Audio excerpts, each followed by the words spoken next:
तो इसलिए हमारा जो अर्थव्यवस्था है उसमें एक मॉडल जो 1991 के बाद आया वो ये कि लेबर परमानेंट नहीं रखो, उसको कम तनख्वाह पे अनऑर्गेनाइज सेक्टर से लो, कॉन्ट्रैक्ट लेबरर्स आ इनसिक्योर रखो, वो यूनाइट नहीं होगा, अपने हितों के सवाल नहीं उठाएगा। और कॉन्ट्रैक्ट लेबर होगा तो कॉन्ट्रैक्टर अपना जूझेगा। बहुत से लोग जो अभी लगता है कुछ कमा रहे हैं, किसी तरह की नौकरी कर रहे हैं, वो इतने असुरक्षित माहौल में नौकरियां कर रहे हैं सिर्फ इसी कल्चर की वजह से, जो सर्विस सेक्टर को तो जानबूझ के प्राइवेट सेक्टर और सरकार जानबूझ के कर रही है, जिससे कि असल में असंगठित क्षेत्र होने से जो संगठित क्षेत्र का लेबर है वो भी कमजोर पड़ जाता है, क्योंकि उसकी नौकरी चली गई तो उसको असंगठित क्षेत्र में आना पड़ेगा।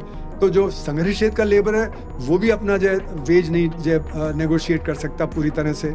तो इसलिए ये हमारा जो अमीर तबका है, जो बिजनेस तबका है, वो चाहता है कि बेरोजगारी भी रहे, असंगठित क्षेत्र भी रहे, जिससे कि लेबर सस्ता मिले। तो इसलिए ये कहना कि मैन्युफैक्चरिंग बढ़ाना पड़ेगा, सर्विसेज नहीं बढ़ाना पड़ेगा, इस कई गलत धारणाएं आम आदमी के उसमें हैं। लेकिन जो आपने अभी गिग इकोनॉमी की मैं लेबर राइट्स पर आना चाह रही थी वहाँ से। हाँ, तो लेबर राइट तो अनऑर्गेनाइज सेक्टर के है ही नहीं, और ये जो सारा गिग है वो तो अनऑर्गेनाइज सेक्टर है। और कोशिश अभी तो ये है कि ऑर्गेनाइज सेक्टर में भी अनऑर्गेनाइज सेक्टर आ रहा है, क्योंकि कॉन्ट्रैक्ट लेबर, जैसे मारुति में जो झगड़ा हुआ वो कॉन्ट्रैक्ट लेबर की वजह से हुआ ना, कि कॉन्ट्रैक्ट लेबर अब वो परमानेंट एम्प्लॉय नहीं रख रहे। जैसे कि यूनिवर्सिटी में भी, दिल्ली यूनिवर्सिटी में 12,000 में से 5,500 टेम्पररी और पार्ट टाइम और एडहॉक। हाँ, तो अगर ये हो रहा है कि हमारे ऑर्गेनाइज सेक्टर में अनऑर्गेनाइज सेक्टर कर रहे हैं तो उनके राइट्स ही नहीं है।